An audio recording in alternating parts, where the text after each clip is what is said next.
What is up, Mav fans and hoop heads? Hope your vibes are immaculate today.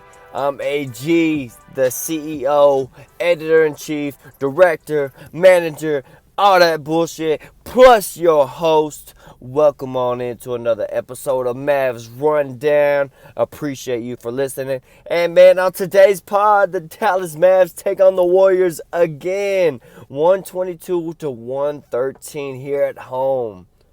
What a fucking victory, man. Like, to beat the Warriors just, 2 games ago, coming back for 21, beating them, and then to come out tonight here at home and put a stamp on it to mean, like, yeah, we meant it. We beat you, and we could beat you again. Even though, granted, they're without Draymond, but still, to have that confidence, though, we can come out, we could beat the second-best team standing-wise, second-best team in the league.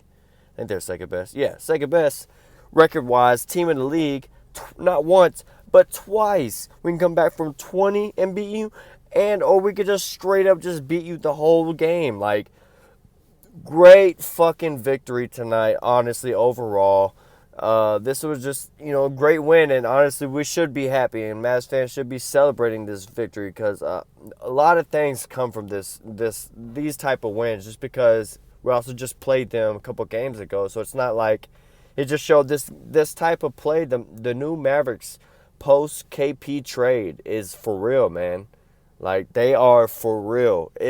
This Maverick team has seemed like they've had something lifted off their shoulders, like just like this burden lifted off their shoulders, where they ain't got to worry about. It's like, I don't want to place the blame on KP and all this shit, but it just seems like since the trade, it's like everybody's got their role figured out to the T. They know exactly what they're supposed to do, and everything's just so smooth, man. Like, the offense runs so smoothly. Defensively, everything is just more smooth.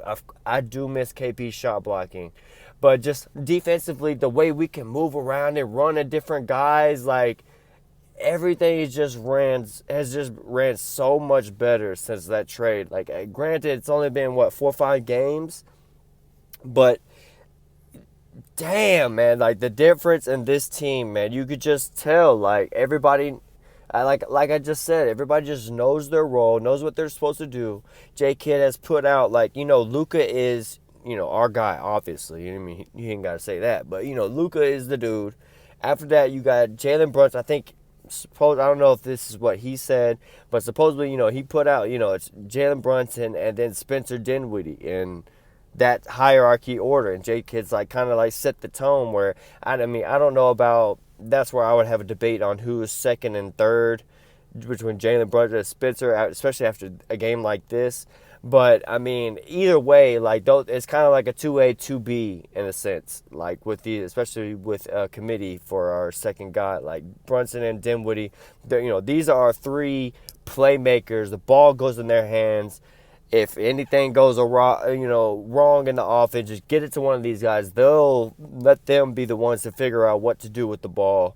Like, this offense is just looking a lot more smooth, and it really showed in this game. And man, let's get into it, man. Let's dive on in, man. This was a great game. If you missed it, man, this was awesome. We start the game off first quarter. Luka goes fucking berserk for 19 points in the first quarter, man. 19 points. And, like, I think we were up 38 to 27 at the end of the first. And he played, I think, the whole first quarter, maybe, I believe. Because that's what he's been doing. I'm about to pull up the stat right now. But, yeah, Luka goes berserk in the first half, where he's just killing it, man. And he was 5 of 8 from the field, 3 of 4 from 3, had 5 rebounds, 2 assists at the end of the first. Played all 12 minutes of the first. And it was just a killer. And you think, like, man, damn, like, seems like he's been killing it lately. Well, yeah, he has, like, especially in the first quarter, specifically. And the stat they threw up on the TV today, man, in the first quarters since January 25th, which has been 15 games, He's played basically. He's averaged 12 minutes. He's playing like the whole first quarter, and like the last 15 games, he's basically played all the first quarter. and he's averaging 12.8 points per first quarter, shooting 48% from the field and 54% from the three. Dude, he is going berserk in the first. And, man, it's so crazy. It's like it seems like it, too, whenever you think about it. It's like he is. And whenever we watch the game, like, he's that dude that initially comes out and gives that fucking first punch. Like, sometimes he might be off, but a lot of the times he's on, and it's like that initial punch, like, boom, all right, Luka's here. He's going to, punch you in the mouth, give that first punch, like, what's up? Can you handle it? Do you have the guys to, give it back to us, to fight back? Like, Luka's been giving it lately, and it showed in this game. 19 points in the first quarter. Good fucking shit from them. And really, honestly, the rest of the first half, like, the offense was great. There was such good ball movement. It doesn't seem anybody's like trying to hog the ball or anything. Everybody's being so unselfish, and in a good way, not too unselfish, where they're passing up open shots like maybe they were the first game or two whenever we got the new players. It's like everything's smooth. Guys are just shooting the shots that are supposed to be there. Like, even if they miss, it's the wide open shot. It's the shot they're supposed to take. And that's the type of stuff we need to see, because whether they make it or miss it, those are the shots, you want. Whether, the shots that you want to get from a good offense. And the ball was just humming, man. Like, guys were making great passes to each other, like just moving the ball around the perimeter, skip passing around the perimeter. Like, oh, man, it was awesome to see. This first half, honestly, should be how the offense should be run, like, the rest of the year, like how we should be playing the rest of the year. Dwight Powell was so active. Let me look at his first half stats. But Dwight Powell had a big fucking game. I want to give him a big shout. I think he only finished with 13 points, but man, it seemed like he had a lot more of that. In the first half, he had 9, and I think he had like 3 and 1 alley-oops from fucking Doncic, if not just from the pick and roll. But I know at least 2 were from alley-oop and ones.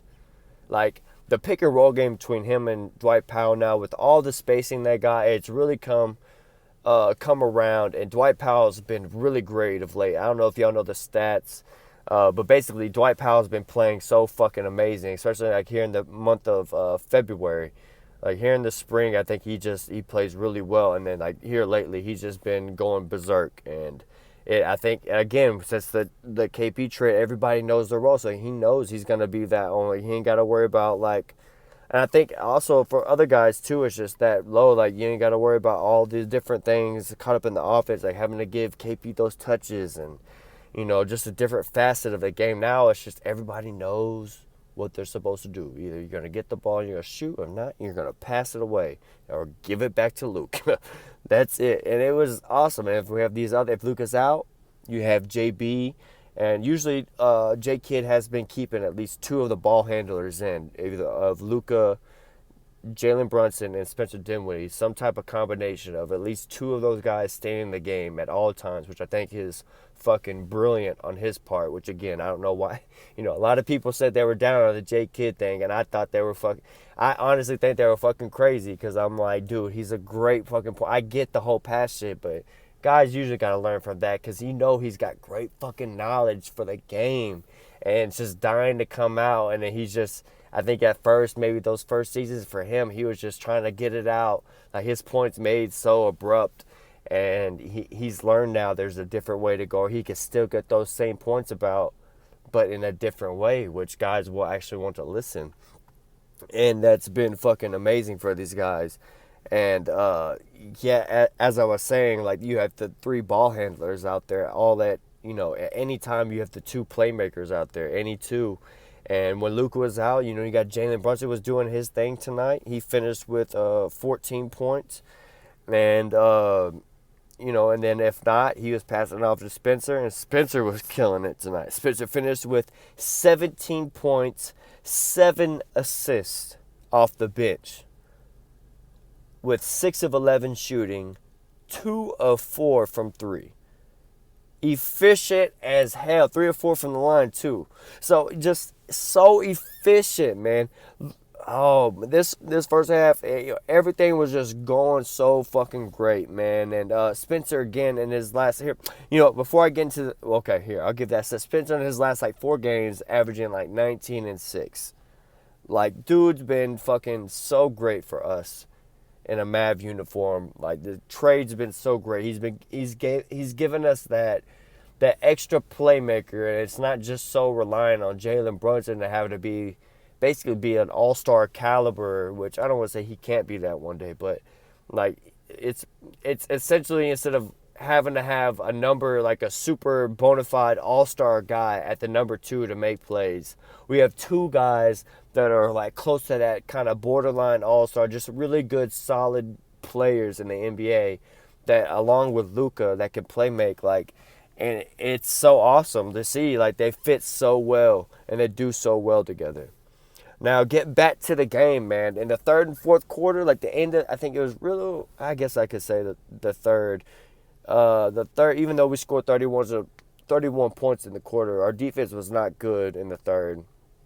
And we let Golden State get back into this. And in the fourth, in the third and the fourth, the offense got a little bit stagnant, not like how it was looking in the first half, and started getting a little bit too ISO heavy, which I know that's probably just a problem we're just going to end up having to fix. And, that's just kind of like growing pains of having the addition of, multiple players, adding them to the mix and just getting that rhythm down. But, of course, they're a great team as well. So, you can't hold them down too long. If we had held them down all 4 quarters, that would just been another fucking amazing thing. But, Warriors are still a great team. Klay Thompson was back for them I don't know if I mentioned that, but, Draymond was out, but Klay Thompson actually was back. And, they made a run, and I think Klay Thompson did good in the third quarter, which, he didn't do so well shooting-wise tonight. But in that third quarter, he helped kind of boost them up, and along with the play of Jordan Poole. And, Steph was doing his thing. But anyway, in the third, they basically caught back up. And then we go into the fourth quarter. It ends up being a tie game. At 6:26, it was 104-104. After the Mavs were up by a lot in this game. Even though I was texting with one of my homies, and, I was telling him, like, yo, he was actually supposed to be on this pod tonight, Jared. Get your ass on this pod. Fucking hurry up. You should have kept your ass up and be on this pod. But anyway, man, like I was telling him, man, like a 10-point lead against the Warriors, honestly, even like this war, especially with Steph and Klay, like that's honestly only like a 2 to 4 point lead. Because the way they can hit shots and make shots, like it's, they're rapid fire. They can catch fire real quick. And a 10-point lead can be erased just like that. So going into the fourth, when they were hovering around like a 7 to 10 point lead, like it was still like, ooh, man, I don't know. And then they end up coming back. They tied up at 6:26 to go, 104-104. And, man, when it hit there, guys, if y'all did not see at least the end of this game, man, y'all should go back and watch it. At that point, it was 104-104, and after that, Spencer and Luka just fucking took over. They took over this ball game. They took over the end of this ball game. And I want to give a little side credit to Moses Moody on their squad. He actually scored 13 points in this span, while Spencer and Luka were taking over, and the only person that was really doing it, Moses Moody, and he had 13 in a row, which is only like 13 points, I think. But Luka and Spencer basically took turns ISOing and crushing the fucking Warriors. Starts off 104-104. Spencer, boom, driving, floating, jump shot. Dude kind of look, it was contested too. Makes it 106-104. Then Luka hits a step back jumper. Makes it 108-104. Most moves, they score on their end. Luka comes down, makes a floater for us. They go down, they score, but then Luka comes back and makes another 2-pointer. 112-108. And then it goes back down. We get the ball back. Spencer's turn. Spencer drives and makes a layup, and he gets an and one on Steph Curry. And, now I get a chance to talk about Spencer. He is a straight hooper. And when I say that, man, he is that dude. Yo, when I see he is the pro NBA version of that guy. When you go to the rec or you go to any type of gym and you play, he's that guy. He's just that, he's just a hooper, man. He goes out there, he gets buckets, he can ball, he can kind of do a little bit of everything. That is Spencer Dinwiddie on the NBA level. He is just a fucking flat out hooper. He can ball. He's so crafty, and I love it that we got him now because he's I don't know how many years. I think 5 years in his NBA career.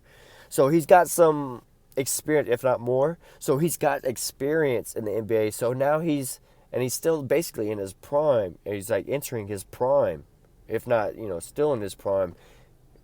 If you want to discount this past year and count Brooklyn as starting his prime. Anyway, but he is still young enough, basically what I'm trying to get at, that he can sustain this for a while, and he's getting better.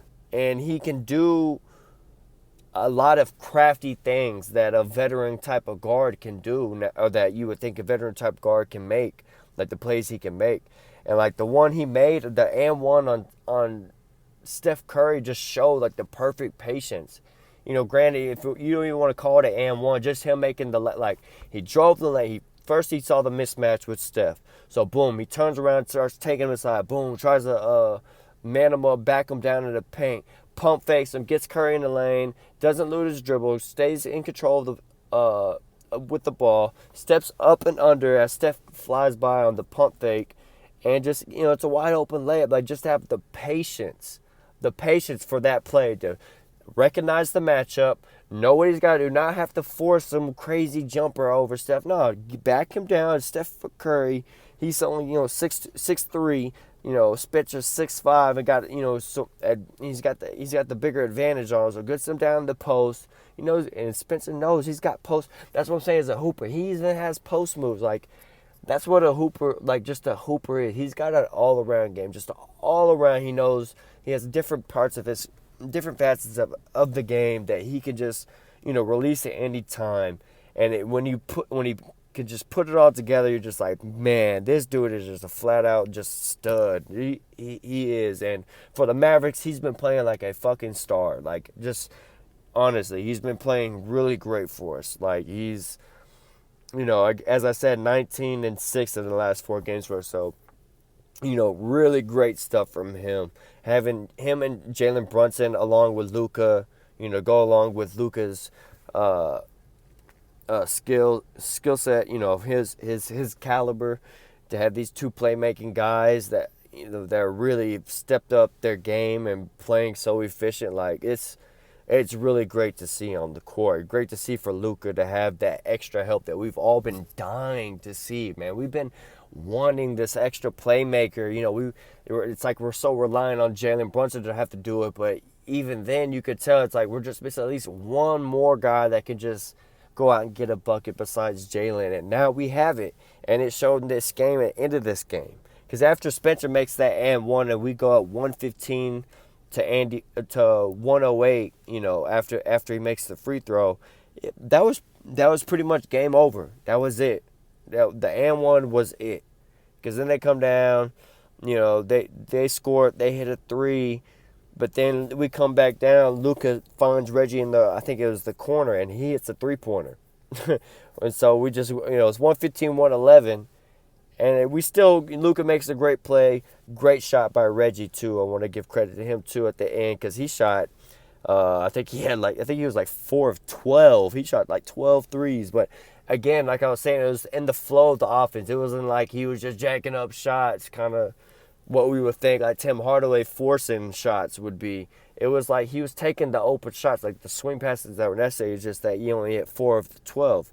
But one of those 4, boom, right here at the end with 2:16 left, he makes it. And that just put the icing on the cake right there when he hit that. Then they come down, they score, and that's basically the end of the game. Spencer made another little assist to Dorian after he drove to the lane, made a layup. Got the assist for that. And then Spencer at the end, I like this play. Actually, I do like the play at the end of the game.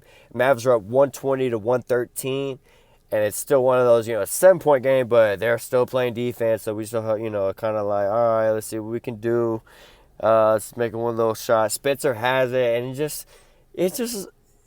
it's some shit you would see at the gym where he just looks like he's just playing with the ball. Boop, boop. He's driving from the corner, drives into the lane. Boop. Looks like he's going to take a shot. No, he kind of hesitates. Then, boop.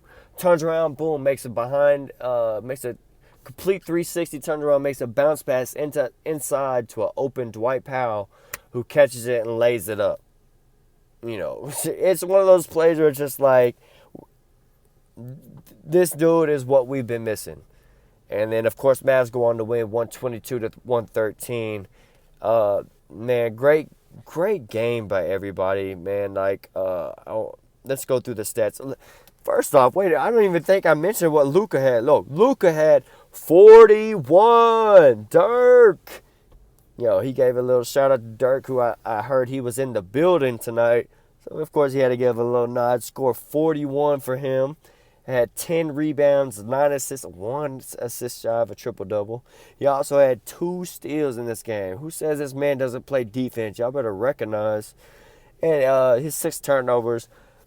Of course, he knows he's got to clean up on that. I'm sure he's not happy about those. But overall, as a team, man, I'm happy about this team. We won the turnover battle against this squad. They had 15 turnovers to our 9, actually. I thought it was 10, but it's actually 9. So we actually, did a good job with taking care of the ball, which I think we lead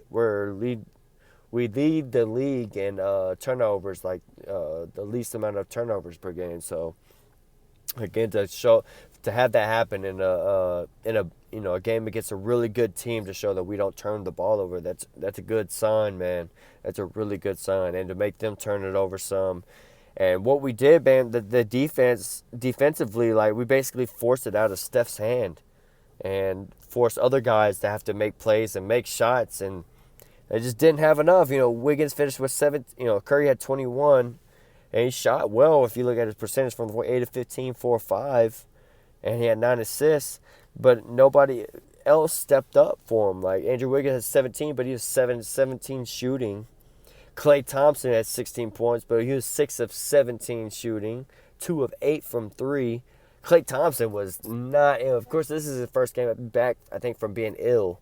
And you could definitely tell he did not have his legs under him. He was one play, he took he pump faked somebody and took his little side dribble to get him in rhythm and take the shot. And this is normally a shot Klay, we've seen him do this type of shit where he pump fakes somebody, they go flying by, takes his little gather rhythm dribble and just knocks down the 3. He hits the fucking side of the backboard at one point in this game. I was like, holy fucking shit, this is not Golden State's night. This is not gonna be their night.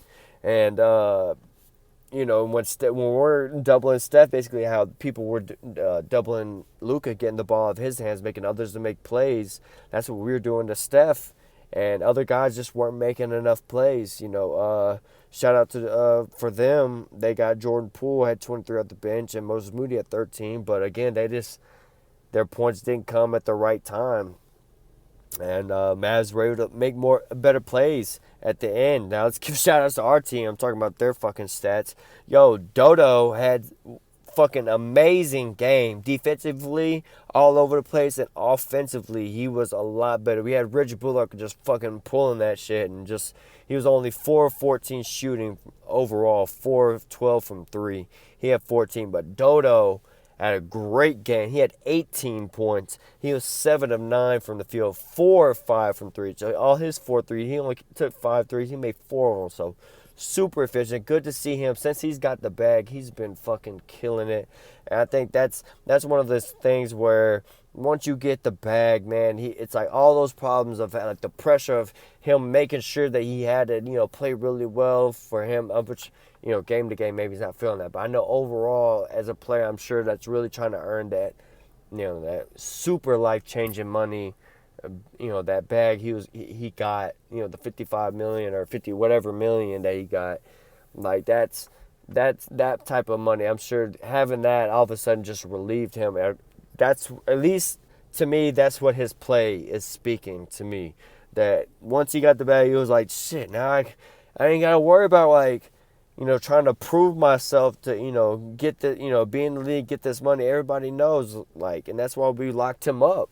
We didn't want him to hit free agency. This motherfucker is good. He's one of the top 3-and-D role player 3-and-D guys in this league. Like, we definitely can't give him up. So we gave him the bag, and now he's like, man, I'm paid. I got it. Now he can just relax and be him, and just go out there and just play defense and shoot the threes. Like, it's showing in his game, and I fucking love Dodo, and a great game from him. And of course, like I mentioned, Reggie Bullock also played great defense in this game. The fucking defense between Reggie and Dodo, they're both like 6'7", 6'8" range, just lengthy guys. They basically are like kind of the same guy, just one guy's leaning more defense, one guy's leans more towards offense. And we already know which that is. Looking at the shot attempts, we know which is which. But both played really well, and for us. And Reggie also finished with 3 rebounds and four assists and 3 steals, 1 block. So just doing everything all over the place. So good stuff by both of those guys. Dwight Powell, as I said, had finished with 13 points, but I mean, big 13 points. He was some and ones in the first half that were just great. And he had 1 alley-oop. You didn't even think, you were thinking it was going to go out of, like, threw it up and looked like it was just going to be like a messed up alley-oop. But Dwight caught it and somehow finished it he laid it up, somehow caught the ball when it looked like it was going to go, it was going to be a turnover. He caught it and was still able to lay it up. Like, man, good stuff by Dwight Powell. Great to see him play big. Again, since the whole KB thing, it's like everybody's just so confident in their role. They don't have to worry about kind of like another person over their shoulder or having to worry about another player kind of in the way, in a sense. And, man, these guys are just playing well. He had 8 rebounds, 2 steals, 1 block, played great. Jalen Brunson had a great game. He had finished with 14 points, 6 of 10 from the field, 2 of 2 from 3, so very efficient as always. 14 points, 3 rebounds, 4 assists. Good stuff by him throughout the game. And the stuff that we've seen Spencer, I don't want to, rain on the parade, but, the stuff we see Spencer doing at the end of the game, that's the type of stuff we want to see Jalen kind of pick up and show and kind of prove in the playoffs that he can do those type of things. Great game by him overall, but in this one, but when it gets to playoffs, we want to see him be this type of efficient and play well, then to help us propel, not get played out. And of course, I've already gone over Luka. Fucking amazing game tonight. 41 points. Whew. Was a killer, especially down the stretch. Bertans came in, jacking him up. Yeah, and, he does shoot anything. He will jack it up. But to me, there are some shots I'm like, yeah, maybe they didn't take that one. But to me, I think he needs to keep that defense honest because they know when he's out there, he's going to be pulling them. And they know he's kind of a streaky guy as well. So he's going to at one point, he's going to hit 4 or 5 threes on your head when you're not paying attention. Because he has such a quick release and, takes shots, moving off the ball, kind of sideways and whatnot. But, he's still killing it. Sterling Brown made an appearance tonight with Maxi Kleba. I don't even think I mentioned no Maxi tonight or Frank or Marquise Chris. But so Sterling Brown actually got some 4 minutes of run. He had 2 points, had a bucket.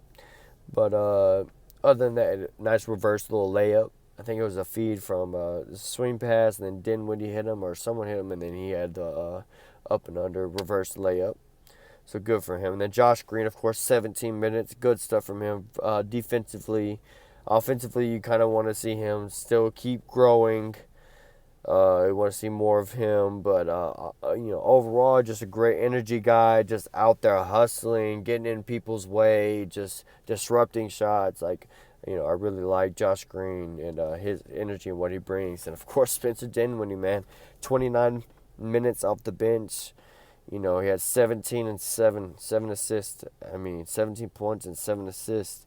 Fucking amazing. It's what we've been missing. What we've been missing, for this team, just to have another creator. And going into this fourth quarter, there's a stat I missed. But the Mavericks and Warriors are both they're tied for leading the league in fourth quarter points allowed. They don't give up a lot of fourth quarter points, and it was a battle back and forth in this game. Golden State, scored 22. Dallas gave 23, so both gave under that. So against the fourth quarter, if it's kind of tight, it's gonna be a tight game overall then. And Luka and Spencer were able to make these plays down at the end that really propelled the Mavs to this victory. And this was a great victory. And there's not much more I can say that I've already said. I still think all those people that thought, what are the Mavs, the three-headed lineup with the three guards?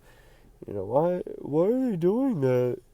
It seems dumb. I don't understand that. Why would you not want to have three playmakers on the floor?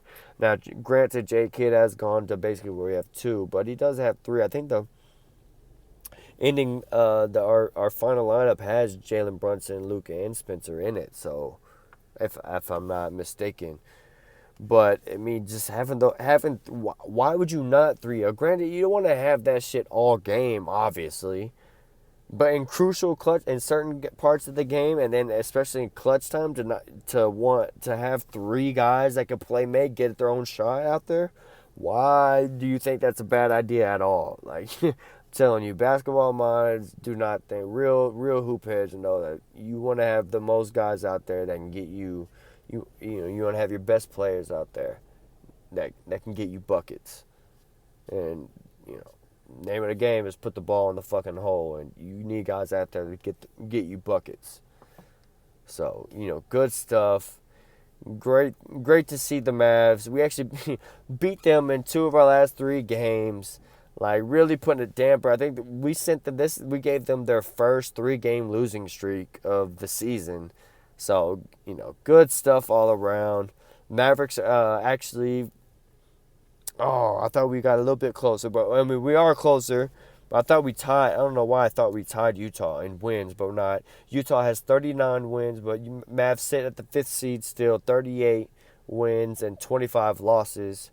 Utah only has 22 losses, so Mavs played at least more games than Utah, so they have some catching up to do. So maybe they can even that up. But the Mavs are lurking, man. They're coming. They're coming for that 4th seed, if not more. But they're trying to put a real good end to the season and play well.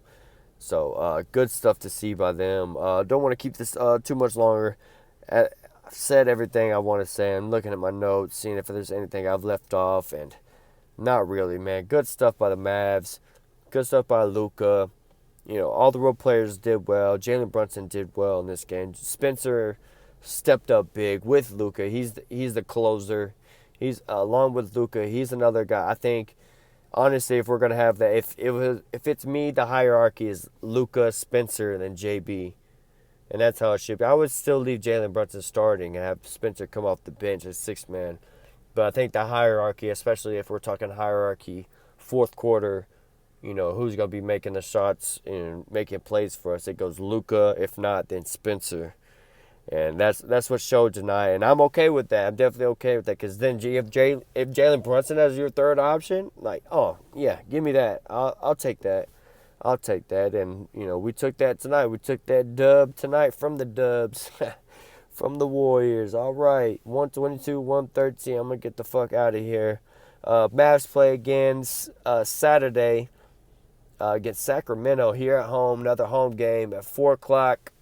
Oh, a 4 o'clock Saturday game. Nice. That's pretty cool. Check that one out. Everybody should be able to watch that one. Have a pod coming after that. Great stuff by the Mavs. Hope to see y'all next time. I'm AG. Thanks for listening. You can follow on Twitter if you want. If you have that, at Mavs_rundown.